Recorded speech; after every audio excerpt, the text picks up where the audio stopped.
It is 6:30 in the evening here on Wednesday, April 1st, 2026.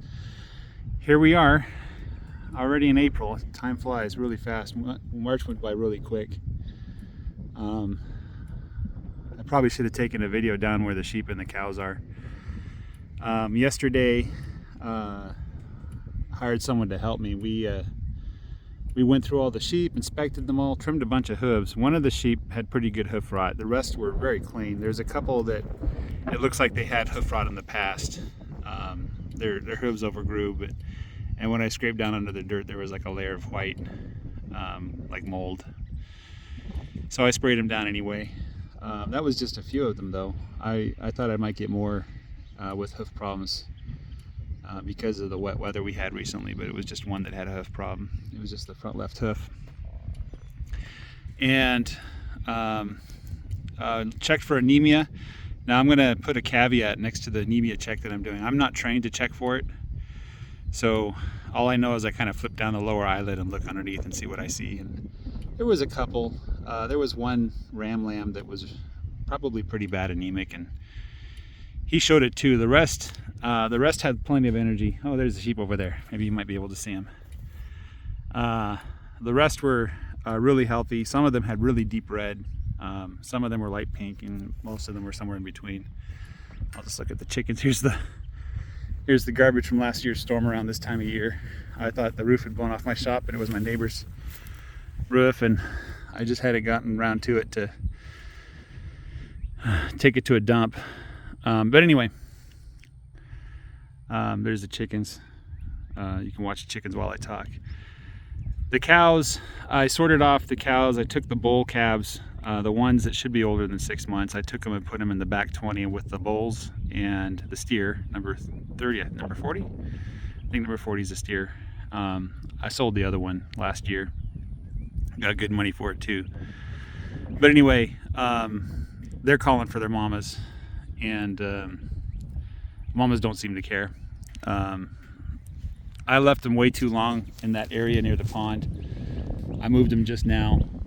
They were very eager to move. They weren't empty by any stretch of the imagination. There was still plenty of forage left. It's just there's so much more forage in the next row to the south that I moved them. I have the rams right now in the pen.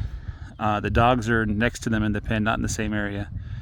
I put some water out for the rams. The dogs have dog food, and they have access to the water that's already there, so they should be fine. That's the male dogs in the pen now. I got the female dogs. There's one right here. They're out and about. The female dogs are very hesitant to cross the wires. The male dogs, they just know that if they run for it, they might get a zap, but they'll make it across alive. So, and the sheep are not respecting my wires either. I think what's happening is like one sheep or maybe a dog crosses the wire, and then the sheep see that and they follow. No one's brave enough to cross the wire on their own, but they're more than happy to follow the crowd. And I think they know that if they follow the crowd, they won't get zapped. They broke the wire last time they did it. So my thought is that I'm going to take some of the netting, this netting there, I think it's about 150 feet long, and just start pinning them up. So there's wire, and then there's a net like 3 feet away, right? So if they try to scooch under the wire, they're going to get zapped one way or the other. I think that should work, and then eventually they'll learn not to go under the wire under any circumstances. But it's going to be fairly limiting. As like if I were to run a net across the entire pasture, the 1,000 feet, I'd need what, 7 of them, I think.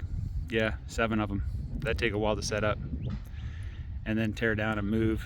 It'd just be a big chore, and I'd have to buy probably 14 more, maybe 21 more to make it work well. So I got to figure that out.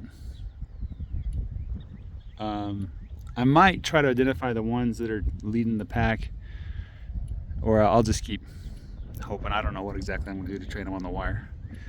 The idea I had is I'm just going to move them every other day and just keep them used to moving, so they know that if they just wait, they'll get the fresh grass soon enough.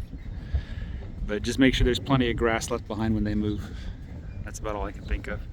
Anyway, guys, the weather's about 80 degrees today. Nice strong breeze from the south. We're supposed to be getting some rain tonight, about an inch hopefully. It's supposed to rain for the next several days. Altogether probably an inch, inch and a half. So we'll see what happens. We're still in D3, which is extreme drought, and that's forecast to persist despite this rain. So we're not out of the woods yet. That said, I got pretty good growth. I'm not too upset about the growth. Obviously we could do better, but I'm not complaining. Have a great day, everybody. Take care. Bye-bye.